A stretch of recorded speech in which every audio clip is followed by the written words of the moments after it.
हरियाणा के हिसार में बजरंग दल वाले बीच बाजार माइक लगाकर ऐलान कर रहे हैं। मोदी जिन्हें बजरंग बली बताते हैं वो भड़काऊ नारे लगा रहे हैं, दंगे का आह्वान कर रहे हैं, मुसलमानों को खुलेआम धमकी दे रहे हैं, घर और दुकान छोड़कर भाग जाने की सलाह दे रहे हैं, गोली मारो वाला नारा लगा रहे हैं, काटे जाएंगे तो राम राम चिल्लाएंगे कहकर दहशत फैला रहे हैं। मगर मुख्यमंत्री पूरी तरह से हाथ खड़े कर दे रहे हैं, कह रहे हैं हम सबको सुरक्षा नहीं दे सकते हैं। मुख्यमंत्री मनोहर लाल खट्टर बताएं किसको किसको सुरक्षा नहीं दे सकते हैं, साथ ही ये भी बताएं कि किसे किसे सुरक्षा दे सकते हैं। सिर्फ एक धर्म के लोगों को सुरक्षा दे सकते हैं, सिर्फ एक जाति के लोगों को सुरक्षा दे सकते हैं, सिर्फ एक संगठन के लोगों को सुरक्षा दे सकते हैं, या सिर्फ मोनू मनेसर जैसे दंगाइयों को सुरक्षा दे सकते हैं। मनोहर लाल खट्टर ही नहीं, मोदी भी बताएं बजरंग दल वालों को बजरंग बली बताते थे, क्या इन बजरंग दल वालों की पूजा कर सकते हैं? क्या इनका साथ देते हुए संविधान की शपथ ले सकते हैं? क्या इनके भक्त होते हुए खुद को बाबा साहब को मानने वाला कह सकते हैं? मनोहर लाल खट्टर और मोदी के साथ साथ मीडिया वाले भी बताएं, क्या वो दंगाइयों की भाषा बोलकर पत्रकारिता के उसूलों की रक्षा कर सकते हैं? जो एंकर नस्ली कत्लेआम की कॉल दे रहे हैं, जो एंकर 72 हूरों के पास भेज देने की धमकी दे रहे हैं, उन्हें पत्रकार कह सकते हैं? अगर कह सकते हैं तो फिर हमें भी कुछ नहीं कहना है। सामूहिक रूप से सबको हम सांप्रदायिक कह सकते हैं, दंगाई कह सकते हैं, मुख्यमंत्री को दंगाइयों का मुखिया कह सकते हैं, प्रधान सेवक को दंगाइयों का सेवक कह सकते हैं, टीवी एंकर को तो दंगाइयों का ट्रेनर कह सकते हैं। सब मिलकर देश के संविधान की धज्जियां उड़ा रहे हैं, इसलिए सामूहिक रूप से इन्हें देशद्रोही यानी ट्रेटर कह सकते हैं। नमस्कार, मैं समर राज बोलता हिंदुस्तान में आपका स्वागत है।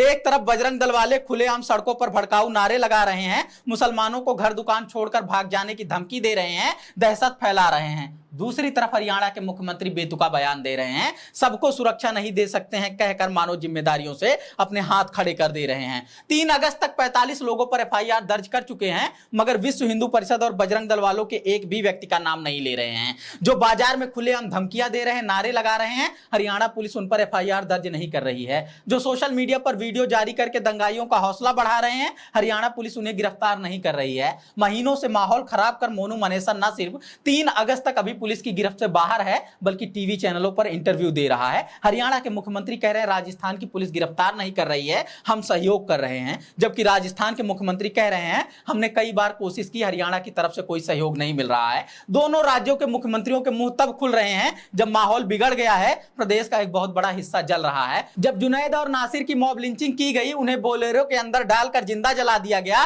तभी एक्शन लिया जाता तो कुछ बेहतर हो सकता था। जब गौरक्षा के नाम पर गाड़ियां रोककर मारपीट करने की वीडियो डालकर हीरोगिरी दिखाई जा रही थी, तब एक्शन ले लिया जाता, तब माहौल कुछ अलग हो सकता था। जब नमाज के विरोध में हंगामा किया जाता था और कोई भी आकर वहां पुलिस वाला बन जाता था, तभी एक्शन लिया जाता तो तस्वीर कुछ और हो सकती थी। मगर हर बार इन हरकतों को नजरअंदाज किया गया, दिनों दिन माहौल को खराब करने दिया गया। इसमें सांप्रदायिक संगठनों के साथ साथ मीडिया वालों की भी भूमिका कम नहीं है। एंकरों ने इन दंगाइयों के बोल खुद बोले, इनसे ज्यादा सांप्रदायिक भाषा का इस्तेमाल खुद किया। किसी एंकर ने परमानेंट सॉल्यूशन लिखकर नस्ली कत्लेआम की कॉल दी, किसी चैनल ने 72 हूरों के पास भेजने का प्रोग्राम चलाया, किसी चैनल ने बुलडोजर चला देने का सुझाव दिया। मतलब महीनों से लकड़ी जुटा रहे थे सांप्रदायिक संगठनों के लोग, मगर टीवी एंकरों ने घी डालकर उस पर माचिस लगा दिया।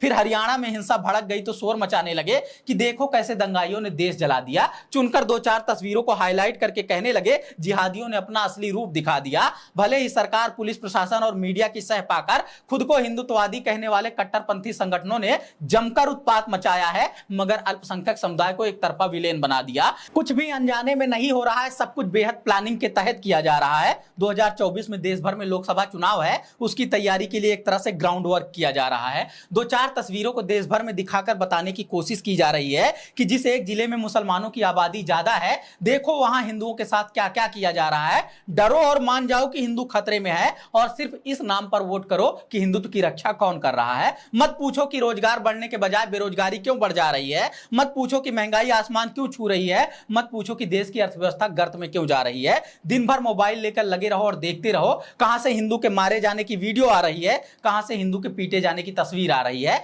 फिर ऑफिस जाने की जरूरत नहीं पड़ेगी, टाई बेल्ट लगाने की जरूरत नहीं पड़ेगी, कफन की तरह पगड़ी बांधकर तलवार उठाकर बोलोगे जा रहा हूं मैं भी, शोभा यात्रा जा रही है। रुक कर ठहर कर सोचने का वक्त भी नहीं मिलेगा कि शोभा यात्रा तो हिंदू देवी देवताओं के लिए निकाली जा रही है, तो उसमें बार बार मुसलमानों का जिक्र क्यों किया जा रहा है, भड़काऊ बात क्यों की जा रही है, गोली मारने की धमकी क्यों दी जा रही है, काटे जाने पर राम राम चिल्लाने की बात क्यों की जा रही है। किसी को काटने का अधिकार तो है ही नहीं, जेल में जिंदगी काटनी पड़ जाएगी, मगर फिर भी सोच कर देखो, किसी को काटने की कल्पना मात्र से आपको कैसी खुशी मिल रही है, किसी को डरा धमका कर राम राम बुलवाने में कैसी भक्ति दिख रही है। आईने के सामने खड़े होकर कुछ देर देखिए और निहारिए, सवाल कीजिए कि टीवी चैनलों को देख देख कर क्या कुछ दिमाग में भर गया है, क्या अपनी शकल से वो दरिंदगी दिख रही है।